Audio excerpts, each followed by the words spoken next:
The farmer walked miles with dusty shoes. The rich girl in high heels followed him into true love. He'll never be more than a man with dirt under his nails.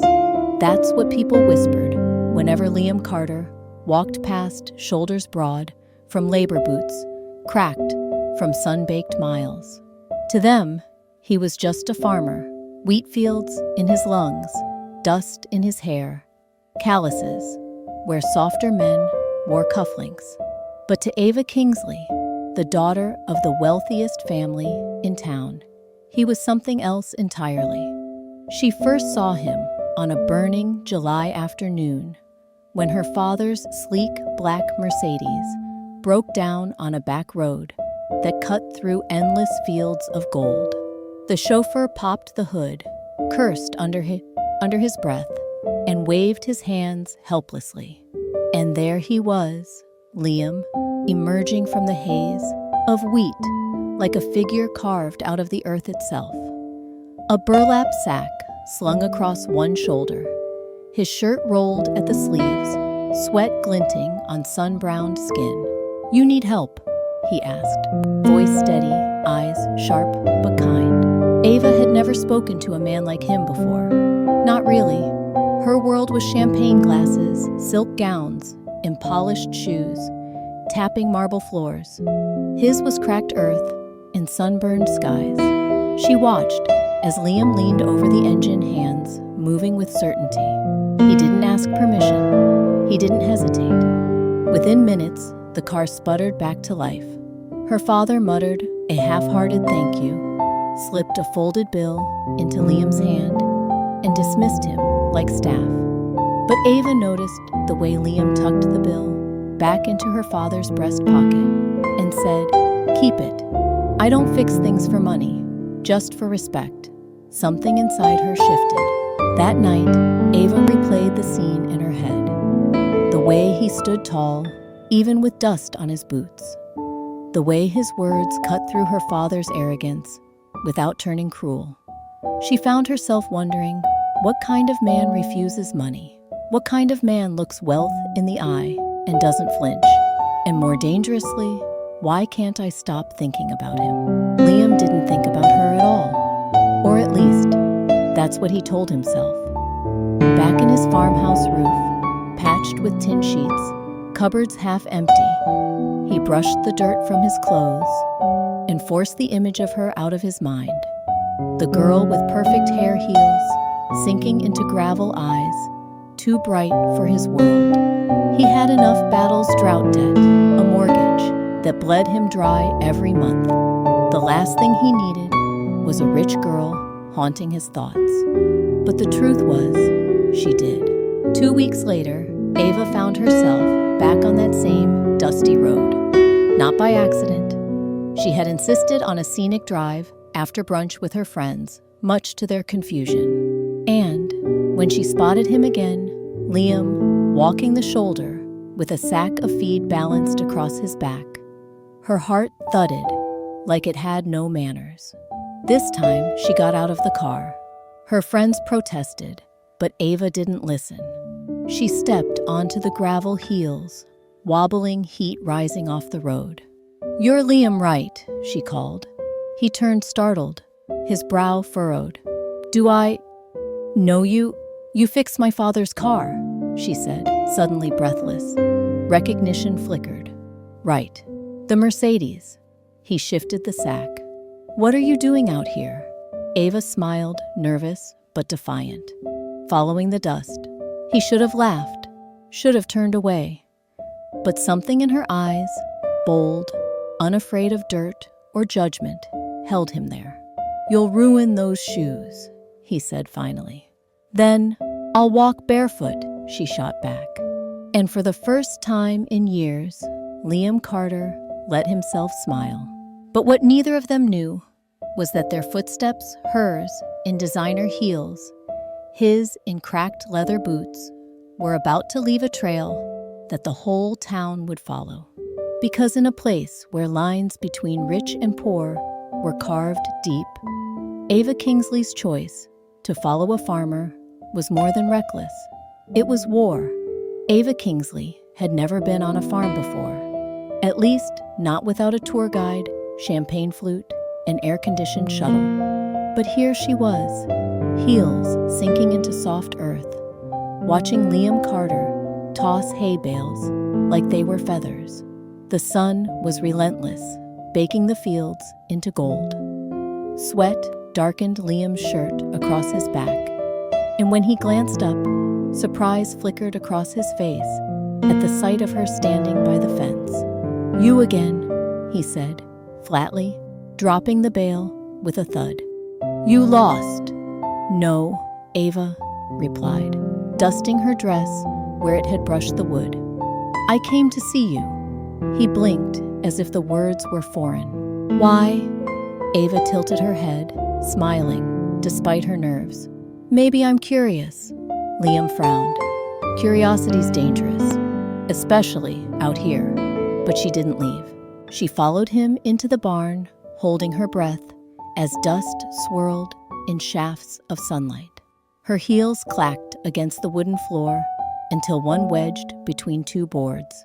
She tugged, flushed with frustration, until Liam knelt down silently and freed it. "City shoes," he muttered, standing again. Ava lifted her chin.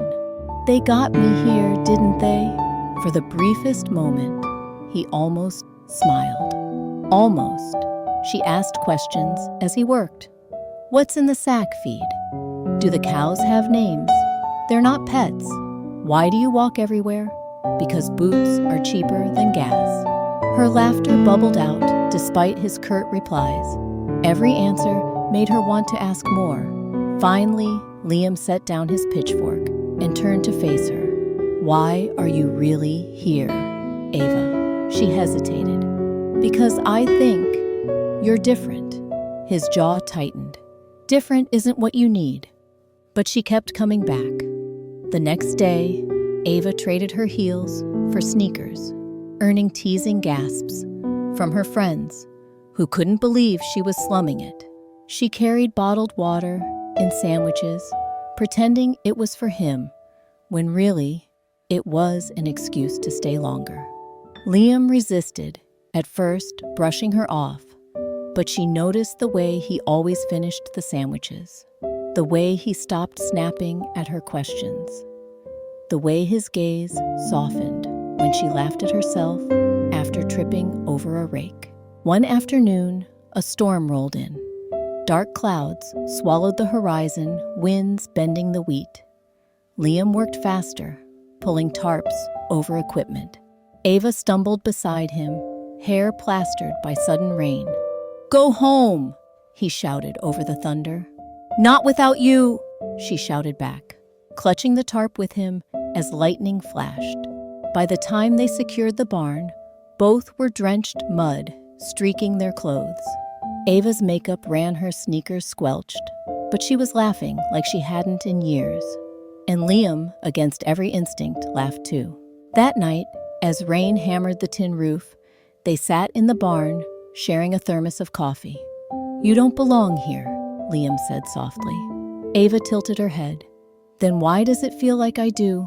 He looked away, heart pounding. He had built walls higher than his barn walls meant to keep people like her out. But she was climbing them, one smile at a time. The town noticed.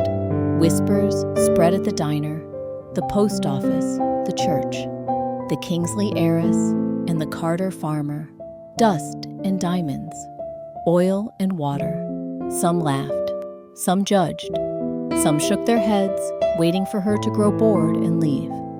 But Ava didn't leave. One evening, Liam found her struggling to lift a crate of tools in the barn. He reached for it, but she pulled back stubbornly. "I can do it," she insisted, arms trembling. He sighed, steadying the crate with her. "You don't have to prove anything."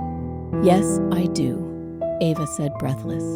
"I have to prove I'm not just a girl in heels, that I'm here because I want to be, not because I'm chasing some fantasy." Her voice cracked on the last word. Liam froze the truth of her words, breaking through his defenses. Slowly, he set the crate down, then touched her hand. "You're not a fantasy, Ava," he said quietly. "You're a storm I didn't see coming." Her heart stuttered. "Is that a bad thing?" He shook his head. "It's the best thing. And the scariest." They stood there in the barn, inches apart, the air thick with something neither dared name. The farmer with dusty shoes, the girl with high heels, two worlds colliding in silence. And when the wind rattled the barn doors, Liam leaned in just enough for her to feel the warmth of him, the danger of the choice before them. What he didn't know was that Ava's father had already heard the whispers, and he was on his way to tear this fragile spark apart. The storm passed, but its echo lingered. The barn still smelled of rain, the fields bent low, and in the town square, whispers swirled like dust devils. By the third morning, Ava's name wasn't spoken with admiration, but scandal. She's spending time with Carter, Kingsley's daughter, in a barn. He's a fool if he thinks she'll stay. And, at the head of it all, was her father, Charles Kingsley, the man who built skyscrapers in cities, while men like Liam plowed fields that fed them. Charles didn't like whispers. He liked control. He arrived in a black car that didn't belong on country roads. Its shine, a mirror of the man inside. Liam was mending a fence when the sedan pulled up. Dust coated his boots, sweat clung to his brow, and when the tinted window slid down, the contrast was so sharp it might as well have been two different centuries colliding.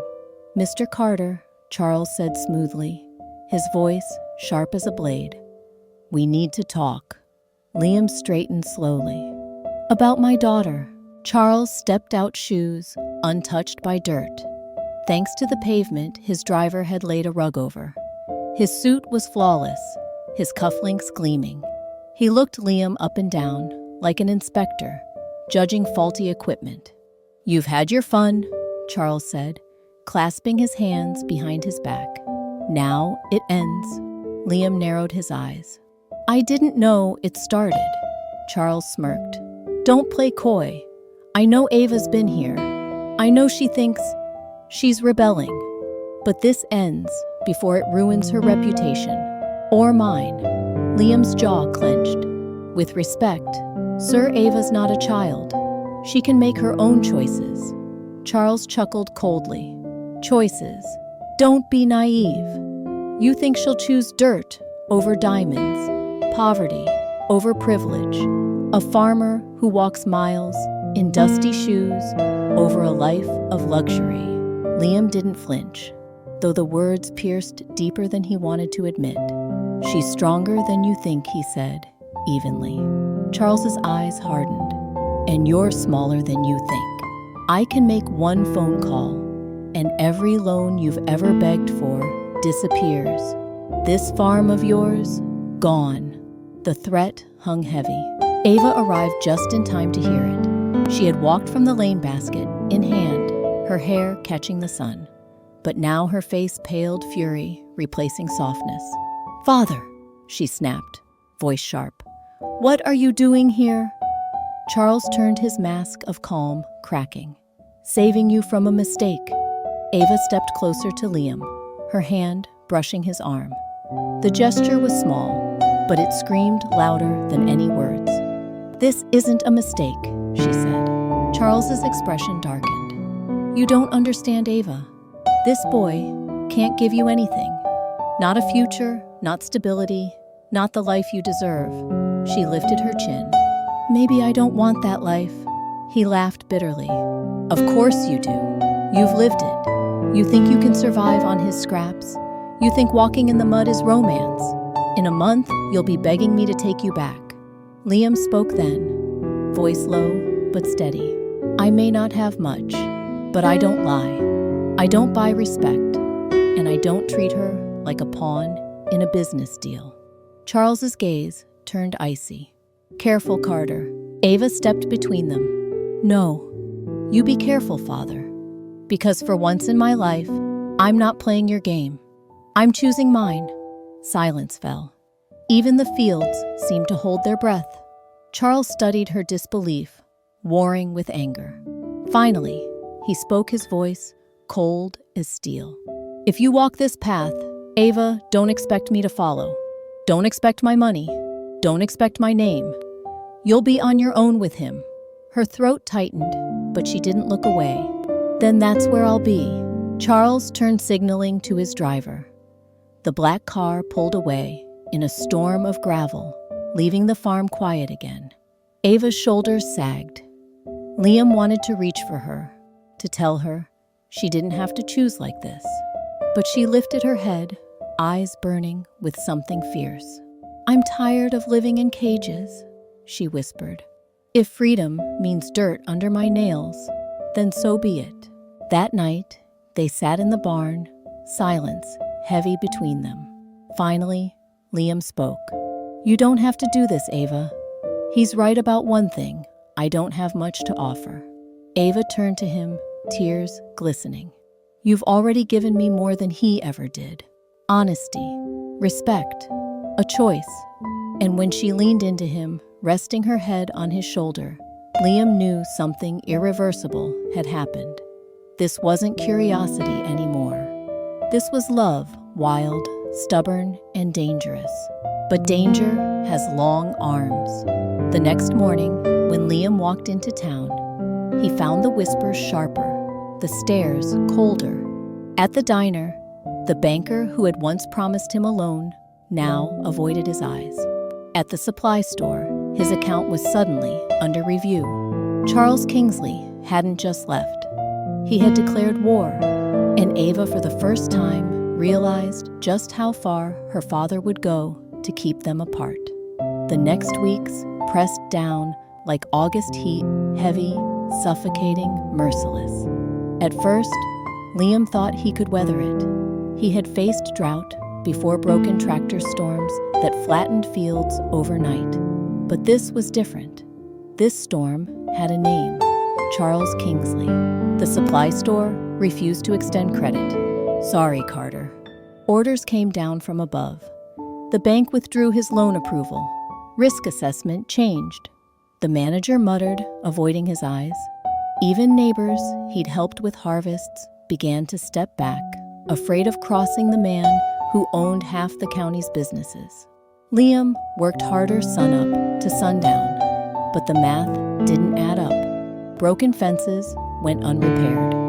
Seed orders stalled. Debt grew. And every night, he returned to the farmhouse, more exhausted than the last. But Ava was there.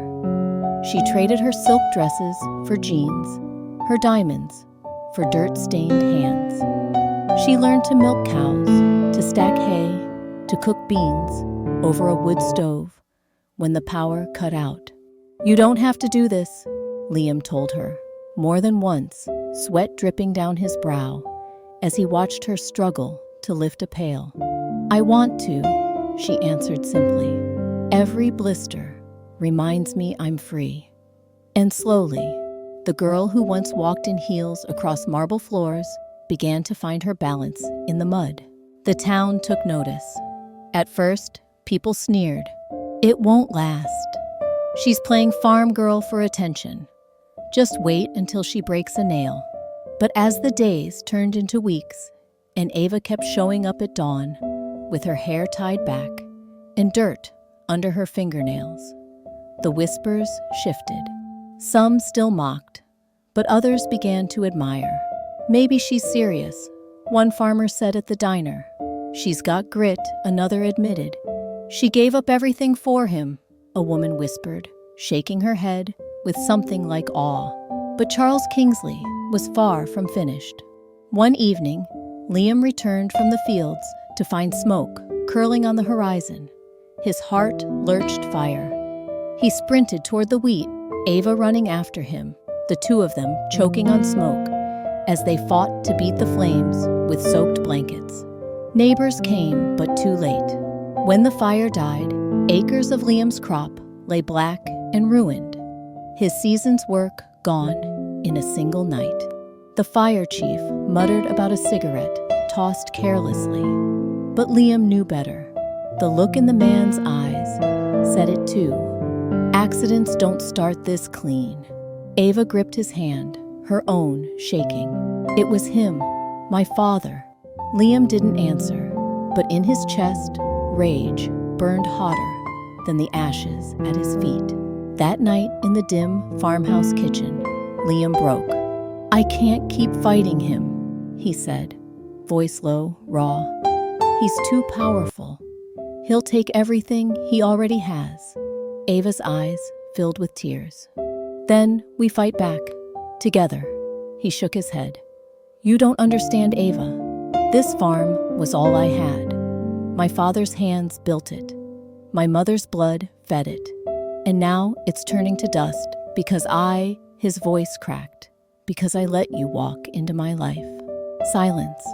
Then Ava stepped forward, cupped his dirt-streaked face in her soft hands, and whispered, "No, Liam, because I walked in, because I chose to, and I'd choose you 1,000 times again." The next morning, Ava did the unthinkable. She walked into town square, not in heels or silks, but in muddy boots and a plain shirt. And when people stopped to stare, she climbed the steps of the courthouse and spoke. "My name is Ava Kingsley," she declared, voice ringing through the summer air. "And I am not ashamed to stand beside Liam Carter." Gasps rippled. Whispers flew. Phones lifted to record. He is a farmer, yes. His shoes are dusty. His hands are calloused. But his heart is honest. His word is strong. And I would rather build a life with him in dirt than sit in a palace built on lies. By evening, the video spread across every phone in town. Some called her reckless. Others called her brave. But one thing was certain, the battle lines were drawn.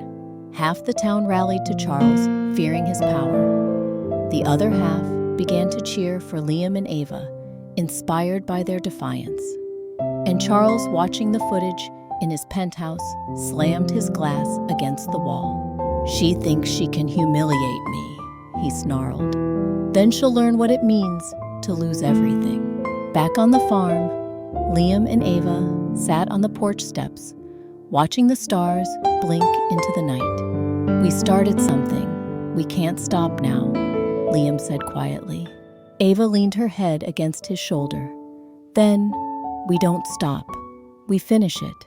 He looked at her, at the determination in her eyes, at the girl who once tripped in heels, now standing taller than anyone he'd ever known. And for the first time, Liam let himself believe they might not just survive this, they might win. But what neither of them knew was that Charles had already set his next move in motion. A move that would strike at the one thing Liam couldn't bear to lose, the farm itself. The fire was only the beginning. Within days, Liam received a letter from the bank. The kind of letter that made your chest go hollow. Foreclosure. 3 missed payments. No extensions. No appeals. He had 30 days before the land his father had bled into the fields, his mother had sung over, would belong to someone else. And the name at the bottom of the letter wasn't the bank manager's. It was Kingsley Capital. Charles hadn't even bothered to hide it. Liam threw the letter across the kitchen table, his voice shaking. "He's not just taking the land. He's taking my life." Ava picked it up, her face pale but resolute. "Then we don't let him." Liam laughed bitterly. "What do you suggest, Ava? We can't magic money out of thin air. And even if we could, your father owns the bank, the land, and probably half the sky above us." She met his eyes fierce. "Then we go around him." The next morning, Ava walked into the diner, where whispers usually followed her. This time, she stood tall, hair tied back, boots muddy. She spoke to everyone who would listen, neighbors, farmers, shopkeepers. She told them what her father had done, how he planned to crush Liam just to keep them apart. "He doesn't care about this land," she said. "But Liam does. We all do. These fields feed this town. If we let him take it, we lose. More than a farm, we lose ourselves. Some turned away, afraid of crossing Charles Kingsley. But others leaned forward, something sparking in their eyes. By week's end, word had spread. A few farmers offered equipment to help replant a portion of Liam's fields. The diner owner slipped him free meals. Even the pastor stopped by with a donation jar, muttering, "Sometimes love deserves a fighting chance." It wasn't enough to pay off the debt, but it was enough to keep the dream alive. And for Liam, that meant everything. At night, he and Ava sat on the porch planning. She scribbled ideas in a notebook: community fundraisers, local markets, a roadside stand selling fresh produce. "We'll fight with what we have," she said, eyes shining. Dusty boots and stubborn hearts. Liam watched her overwhelmed.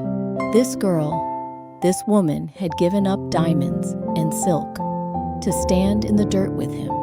And she wasn't just standing, she was leading. For the first time in weeks, he felt hope. But Charles struck harder. He called reporters painting Liam as a reckless drifter who had trapped his daughter in a fantasy. He froze every business that dared to help them. Trucks carrying supplies mysteriously broke down. Orders were lost. And then came the final blow, a public ultimatum. At a town hall with cameras flashing, Charles took the microphone. "My daughter has been led astray by a man with nothing to his name but dust on his boots. I will not stand by while she throws her life into the mud. Ava, come home now, and everything will be restored. Refuse, and you lose everything, forever." Gasps rippled through the crowd. All eyes turned to Ava, who stood at the back, her hand laced with Liam's. She stepped forward, heels clicking on the wooden floor. Because yes, she had worn them that night. Not for wealth, for defiance. Her voice rang clear. "You're right, Father. He has nothing but dust on his boots. And yet, in that dust, I've found more truth than I ever did in your marble halls." The room erupted. Some cheered, some gasped. Charles's face hardened like stone. "You've made your choice," he hissed. "Yes," Ava said. Her hand tightened in Liam's. "And it's him." That night, the farm was more alive than it had been in years. Neighbors brought casseroles, tools, even seeds. Children ran barefoot in the grass. People who had once avoided Liam now stood with him shoulder to shoulder. It wasn't about a love story anymore. It was about defiance, about proving that wealth didn't own everything. Ava stood in the center mud, on her heels, dust on her dress, laughing as she handed out lemonade. Liam watched her heart aching with gratitude. She wasn't just following him into his world. She was making it hers. But late that night, when the laughter faded and the farm quieted, Liam sat alone on the porch, staring at the foreclosure letter. Even with the town's help, the numbers didn't lie. They were weeks away from losing everything. And he wondered, for the first time, if loving Ava meant condemning her to a life of loss. Inside, Ava slept soundly, dreams of wheat fields and freedom dancing in her mind. But outside, in the silence of the night, Liam whispered to himself, "If I can't save this farm, will I lose her too?" The morning sun cast long shadows across Liam's land. But instead of gold, the fields still looked like scars. Ash clung stubbornly to the soil, and the weight of debt pressed heavier than the burnt air. Every day, Liam worked harder. Every day, he sank deeper. Tractors broke. The well pump stalled. The foreclosure date loomed closer, like a dark cloud. And though Ava stood with him, shoulder to shoulder, Liam felt the creeping fear that love alone couldn't hold up the crumbling walls of his world. The turning point came one blistering afternoon. Liam returned from the bank again with the same answer. No extensions, 30 days, Kingsley Capital doesn't bend. He tossed his hat onto the porch, sank into a chair, and buried his face in his hands. Ava sat across from him, her jeans streaked with mud, her eyes soft but steady. "Say it," he muttered. "Say we're finished." But Ava didn't flinch.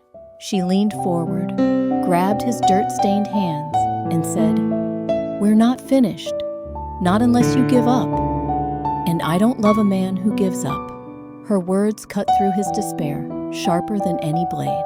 That night, Ava made a choice. If Charles wanted to play power, she would too. She slipped into a black dress, not silk, but simple, and drove to one of her father's charity galas. She hadn't been invited. She didn't care. Inside the ballroom, chandeliers glittered and violins hummed, but Ava's heels clicked like a battle drum. Heads turned, whispers followed. There she is, the runaway heiress. Still playing farmer, she looks thinner, poorer. Ava ignored them all. She walked straight to the stage, past startled staff, and seized the microphone. Her father froze, at his table whiskey glass in hand. "Good evening," Ava said, voice trembling only slightly. "Most of you know me as Charles Kingsley's daughter, but that's not who I am anymore. I'm Ava, and I'm here to tell you the truth." Gasps. Murmurs. Charles rose to his feet, fury flashing in his eyes. "My father tried to destroy a man," Ava continued, gaze sweeping the crowd. "A farmer who works harder in a day than most of us do in a lifetime. He burned his fields. He pulled his loans. He tried to crush him because I love him." Silence, sharp and electrified. "You think money is power," Ava said, "but I've seen real power. It's in dust-covered boots, walking miles at dawn. It's in hands cracked from labor, but still gentle enough to lift me when I fall. That's the kind of man Liam Carter is, and no amount of money will make me ashamed of him." The room erupted. Some applauded, some jeered. Reporters scribbled furiously. Cameras flashed. And Charles, he walked out face like stone. By the next morning, Ava's speech was everywhere. Clips played on news stations, her words quoted in articles. Some mocked her rebellion, but many, especially those tired of the Kingsley's grip, cheered. For the first time, public opinion wasn't on Charles's side, and Liam's farm became a symbol. People began showing up at the gates. A journalist from a national magazine, a blogger with 1 million followers, even college kids who wanted to volunteer. They came with cameras, notebooks, donations. One man handed Liam an envelope. "My family lost our farm to Kingsley years ago. This is all I can give, but I want you to keep yours." Inside were 20 crumpled bills. Liam stared speechless. Ava squeezed his hand. "See, it's not just us anymore." The movement grew. Had Dusty Shoes began trending online.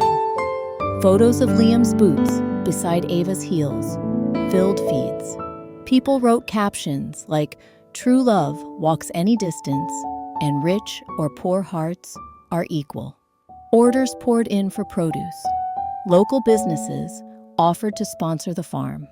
A crowdfunding campaign surged past its goal in a matter of days. For every door Charles tried to close, 100 opened wider. But victory didn't come without scars. One night, Liam sat alone in the barn, the hum of crickets loud in the silence. Ava found him staring at the old tractor, shoulders heavy. "You're winning," she whispered, slipping beside him. "We're winning." He shook his head.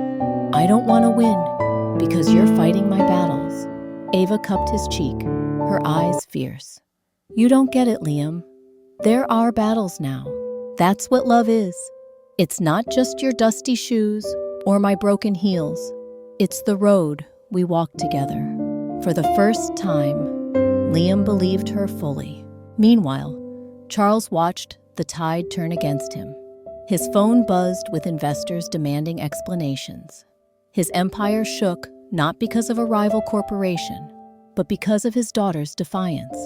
And for the first time in his life, Charles Kingsley realized his money couldn't silence a story that had already set fire to the world. That week, the bank called Liam. Mr. Carter, the manager, said, voice unusually respectful. Your loan has been reviewed. Due to public interest, we'll be extending terms. And, given the support you've raised, I suspect repayment won't be an issue. Liam nearly dropped the phone. The farm was safe for now. That night, the town gathered at the farm for a bonfire. Farmers, shopkeepers, students, all celebrating not just a saved field, but a victory over a man who thought he owned everything. Ava stood with Liam, her hand in his. Flames reflected in her eyes, laughter ringing around them. Look, she whispered, nodding to the crowd. It's bigger than us now. Liam tightened his grip. It started with us, though. Dust and diamonds. She smiled. No, dust and love. And when he kissed her, under a sky full of stars and sparks, the town cheered. But across the county, in a darkened penthouse, Charles Kingsley poured another drink, his empire rattling around him. He stared at the flames on the screen, his daughter's bonfire, the farmer's triumph, and muttered, "This isn't over." Charles Kingsley wasn't a man who accepted defeat.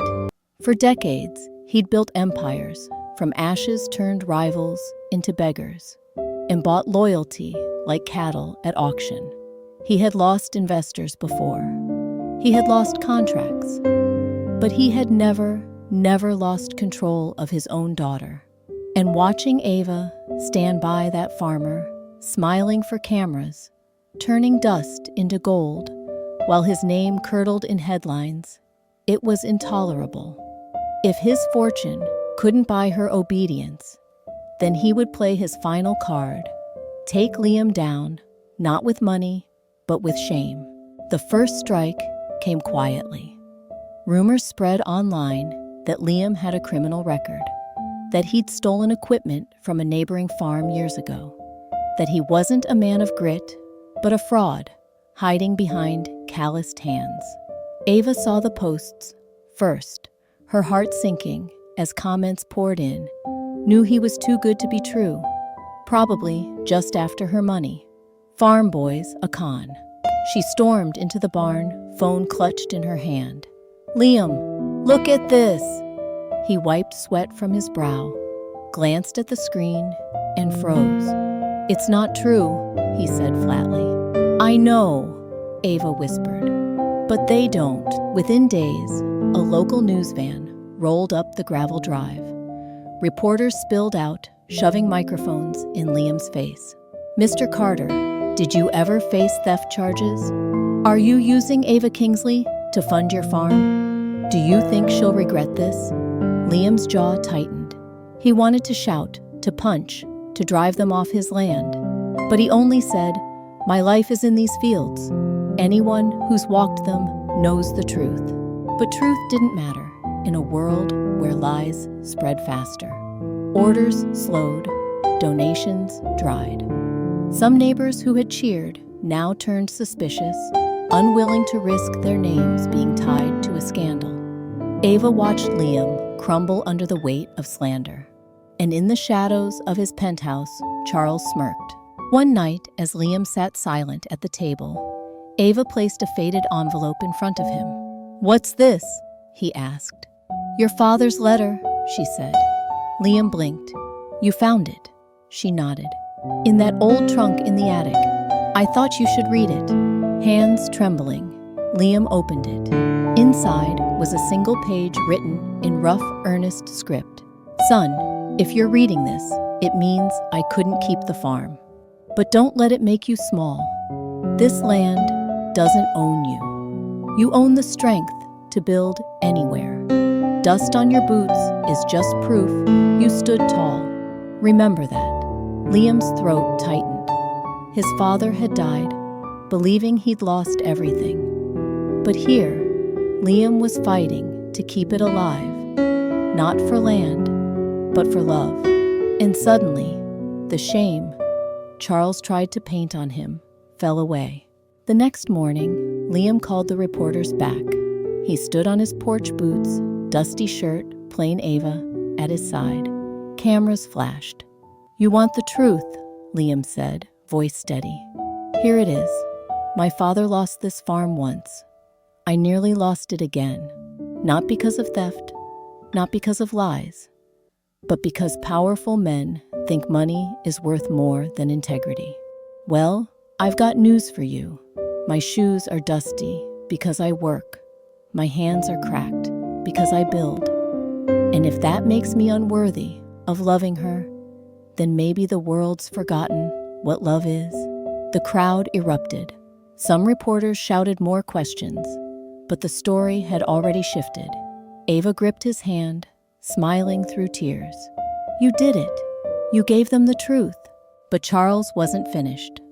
2 nights later, Liam received an invitation. A single card slipped under his door. "Meet me.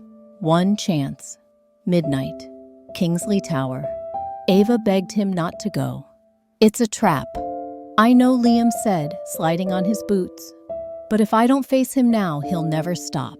The city tower rose like a blade against the night sky, glass glinting under the moon. Liam entered through marble doors, boots echoing on polished floors. Charles was waiting, whiskey in hand, suit immaculate. "You've caused me a lot of trouble, Carter," he said. "You've caused me more," Liam replied. Charles smirked. "I'll make this simple. Walk away from Ava, leave her, and I'll erase every debt, every rumor. You'll keep your farm, your peace. All you have to do is let her go."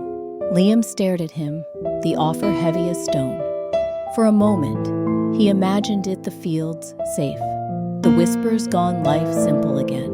But then, he pictured Ava mud on her boots, laughter in her eyes, defiance in her voice, and the thought of living without her felt emptier than any foreclosure.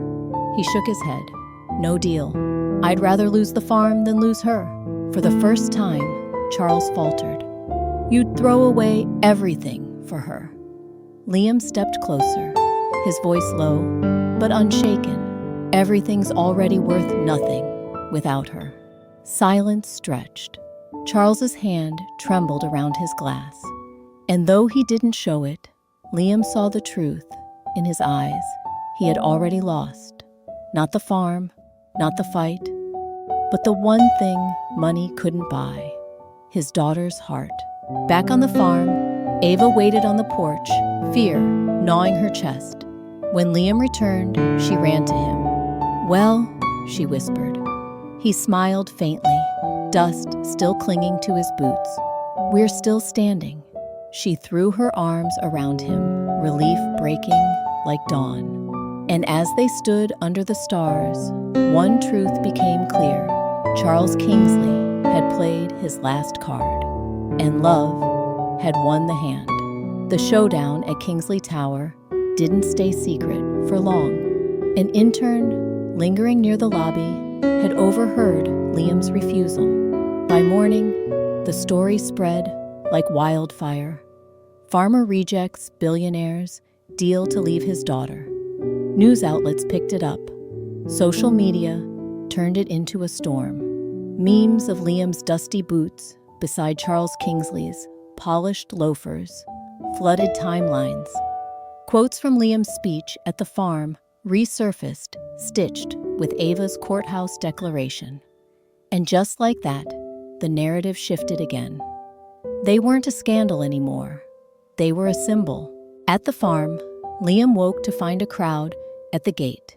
Students, journalists, even families driving hours just to see the place where dust met diamonds. One little girl shyly approached Ava, clutching a pair of plastic toy heels. "My mom says I don't have to be afraid to choose who I love," she whispered. Ava knelt, tears in her eyes. "That's right, sweetheart. You never do." Behind them, Liam watched with quiet awe. He had never wanted fame, but if their struggle gave even one child courage, maybe the suffering had been worth it. Meanwhile, Charles Kingsley's empire shook. Investors pulled out, citing public image risks. Stockholders demanded answers.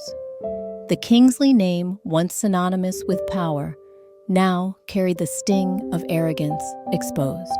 Charles's PR team scrambled. They drafted statements, staged interviews, even floated the idea of reconciling with Ava. But Charles refused. His pride was iron. "They'll forget," he muttered. "Publics are fickle. Give it a month." But for once, time wasn't his ally. Because the world didn't forget. The world loved a story where love stood taller than money. One evening, Liam and Ava were invited to speak at a community college. Ava hesitated. "We're not public speakers," Liam chuckled. "We weren't supposed to be lovers either, but here we are." They stood on stage, before a packed auditorium, hands laced. Students leaned forward, hanging on every word, as Liam spoke about resilience, about working with dignity, about finding worth beyond wealth. Then, Ava took the microphone, her voice steady. "I was raised to believe love was a transaction, but I found out it's a choice, and it's the bravest choice I ever made." The applause was thunderous. Cameras flashed. Their words went viral overnight. Back at the farm, letters poured in. From women who left loveless marriages. From men who dared to chase dreams instead of salaries. From couples who had crossed cultural or economic divides and survived. One note stuck to the barn door read, "Thank you for proving love doesn't check bank accounts." Ava touched the paper, heart swelling. "We're not just living our story, Liam. We're living theirs too." He nodded, pulling her close. "And we'll carry it, dusty boots and all." But even as the world lifted them higher, shadows lingered. One night, Ava received a call. Her father. His voice was rough, tired, stripped of its usual iron. "You made your choice, and I made mine. I've lost more than I planned." A pause. "But I need you to know, I never hated him. I hated what he represented, losing control, losing you." Ava's breath caught. For the first time, her father sounded human. "Then stop fighting us," she whispered. Silence. "Then, I don't know how." Tears blurred her vision. "Start by letting me live." He hung up without another word. But for the first time, Ava believed a crack had formed in the fortress of Charles Kingsley. Meanwhile, Liam faced his own reckoning. One morning, he stood in the field boots, coated in dust, watching volunteers plant new rows of wheat. His father's words from the letter echoed in his mind. "Dust on your boots is proof you stood tall." For years, Liam had seen dust as a curse, a mark of poverty, of invisibility. Now he saw it as a crown. He whispered to the soil, "I'm still standing, Dad." That evening, as twilight painted the sky, Liam and Ava walked hand in hand to the edge of the farm. "You realize," Ava said, smiling faintly, "we're not just a couple anymore. We're a movement." Liam laughed softly. "Not bad for a farmer and a girl in heels." She leaned into him. "Not bad at all." But just as peace began to settle, the news broke. Charles Kingsley's company had collapsed under investigation, tax fraud, shady contracts, bribes. Headlines screamed his downfall. And suddenly, the man who once ruled the town, with fear, was nothing but another name on a scandal sheet. Ava stared at the screen, emotions colliding. Relief, sorrow, a strange, fragile compassion. "What now?" she whispered. Liam kissed her temple. "Now we live, we love, and we build something he never could, something honest." As the world watched Charles fall, the farmer and the rich girl rose higher. And yet, the final chapter had not yet been written. Because for Liam and Ava, this wasn't just about surviving her father's wrath. It was about proving that love built in dust could outlast anything, even the collapse of an empire. The Kingsley name had once glimmered on skyscrapers and billboards, whispered with reverence at banquets, printed bold in financial magazines. But in the span of months, it had crumbled into something else, a warning. Charles Kingsley's empire collapsed under scandal. Courts seized assets. Investors vanished. His penthouse emptied, his boardroom silenced. The man who once held half a county in his fist now sat in silence, his world reduced to four walls and memories. And in that silence, one truth gnawed at him. He had lost his daughter, not to poverty, not to scandal, but to love he couldn't buy or break. Meanwhile, at the farm, life began to bloom again. The ash in the fields gave way to green sprouts. Volunteers still came, though fewer now. Not out of pity, but out of solidarity. The crowdfunding money secured new equipment, and orders from local markets grew. One morning, Liam walked the fields with Ava by his side, her boots dusty, her hair tied back. He knelt, ran a hand through the soil, and smiled faintly. "It's coming back," he said. Ava squeezed his shoulder. "So are we." But not everything was healed. One evening, as the sun dipped low, Ava received a letter, not typed, handwritten in sharp, deliberate strokes. "Meet me. No cameras, no press, just us. Father." Her heart clenched. For months, she had longed for reconciliation, for him to soften. Now, when his empire lay in ruins, he reached for her. Liam read the letter over her shoulder. "You don't owe him anything." Ava closed her eyes. "Maybe not, but I owe it to myself to hear him out." The meeting place was simple, a park on the edge of the city. No black cars, no bodyguards, no whiskey glass in hand. Just Charles Kingsley, smaller than she remembered. His suit rumpled, his eyes tired. For a long moment, father and daughter simply stared. "You look different," he said at last. "So do you," Ava replied. Silence stretched heavy with years of unspoken words. Finally, Charles exhaled. "I fought so hard to keep control that I lost everything worth controlling. I lost you." Ava's throat tightened. "You didn't lose me, Father. You pushed me away." His eyes glistened, though his voice stayed firm. "And he, Carter, he gives you what I never could." Ava nodded. "Freedom, respect, love that doesn't come with a price tag." Charles looked down at his hands. "Then, don't hate me. At least, not forever." She swallowed hard, pain and compassion warring in her chest. "I don't hate you, but I can't follow you anymore. You'll have to learn to stand without me." For the first time in her life, she saw her father truly vulnerable. Not a titan, just a man, flawed, broken, reaching. And though she couldn't heal him, she left knowing she had healed herself. Back at the farm, Liam waited on the porch, boots dusty, gaze steady. "Well?" he asked softly. Ava leaned into him, her head on his shoulder. "He's not the man he was, but he's not the man I need him to be either. And that's okay." Liam wrapped an arm around her. "Then he's just a chapter. We're the rest of the book." Months passed. Seasons turned. The farm thrived, not as an empire, not as a monument, but as a home. Wheat fields swayed golden again. The barn rang with laughter during community gatherings.